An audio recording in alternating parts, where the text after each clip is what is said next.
Sighing is one of the most beautiful, wonderful, awesome ways that we naturally release the things in our life that no longer serve us. It's like, it's that Zen moment. When you take two fingers and you put them together, a thumb and a finger, choose whichever one feels most comfortable. I was thinking this morning about some of the most helpful people in my life. And the one that came top of mind, so right in the front, I often see within my mind that there are many compartments, layers, and levels. It's like 1,000 file drawers inside of the mind. And daily there is one thought that is pulled from the treasure chest by spirit. It's like, hey, hey. And this morning, it was that of a beautiful woman, life since I was born. She's my therapist, my cousin, and my lifeguard. If I am choosing to go scuba diving in the waters where there are sharks, I'm in my cousin, because G is exponentially skilled in lifeguarding. I'm not. My cousin and I had this combative sibling rivalry that was off the hook. If anyone has a sister or a brother out here and there's been some rivalry, you will understand what I'm talking about. So G was the farm kid and I was a city kid. And when I went out to the farm, man, she made obstacle courses for me that were impossible because she wanted to watch all down. And then we became friends as adults, and I admired her tenacity. If I want G, who started off as a lifeguard, then transitioned to a sociologist and now helps people understand themselves in a very, very different self-regulation. I learned self-regulation therapy. I learned about this much of it from this much information. I learned what I needed for me. And at the time, I needed to hold on to my fear and ride that Sally all the way down to the bottom of the depths of the ocean where I wanted to go, because I didn't want to let go of my anger. I couldn't understand why. I said to my cousin, why do you want me to let go of my anger? She's like, well, is it really good for you? I'm like, it's really good for me because I can defend myself. I can step back into warrior pose. I can lift my leg. I'm like, oh, wait, I can't lift my leg. She's like, yeah. I used to be able to lift my leg, and then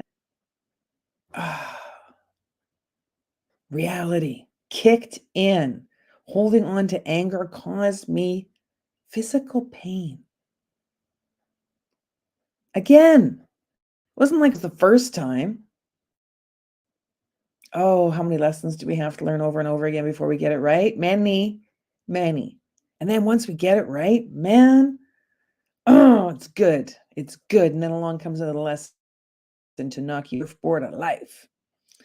And if you expect life to be easy, simple, well, maybe you want boring, beige, blasé. I'm good. I'm really good. I'm good. Everything's good. I did that. I did the I'm good. Everything's good play. I lied. I lived a life of, man, I woke up every morning morning wondering why somebody barfed in my cornflakes. Until I moved the bowl. I had to move the mark and say, no more. It only took me 25 years. And here I am, 13 years later, kicking it even harder, forward in the direction of my dreams. I look back on my past sweet nostalgia of, whoa, Nance, man, you sure went through some struggles and obstacles. And you landed on your feet sometimes. You always landed on your feet. I landed on my feet like a cat until I didn't. And then I reached out for help. See, I've had some of the most amazing coaches, and I could list them all. I've been to some amazing workshops, and I've certified in areas and levels of coaching and energy healing that I could give you an entire binder. But, but why? And why would I do that? To justify that I'm Nancy Nance and I'm exponential joy and I'm a breakthrough coach? Breakthrough what? Breakthrough doubt? I do it every day and I help people. It's really cool. I was doing it this morning as I was getting dressed. What to wear, what to wear, what to wear. I went for comfort. I went for comfort and ease and flow. Yesterday I was writing about ease and flow. So today I'm living more in ease and flow. What I studied yesterday, has now earned me an understanding. When I was drawing cards yesterday, I drew from 4 decks. One of them was the Trust Your Vibes Oracle cards. So in trusting your vibes, those are the which one? Sixth sense. Nan says it's a first sense. I get confused. It's the first sense you're born with, sunshine, and sometimes it's called the sixth sense. It's like the English language. Which am I? WHICH? Am I too much? TWO? TOO. It's weird, right? And I have fun with language. Pulling one wonderful card. Let's see what we got. Pray. Lord, tender in Jesus. That's how I begin my prayers. I do that intentionally. Puts a smile on my face. And I believe that prayer is a beautiful place to go to. And I was raised to pray. Pray, no matter what your heart's desire is. Prayer is the means through which it will be delivered.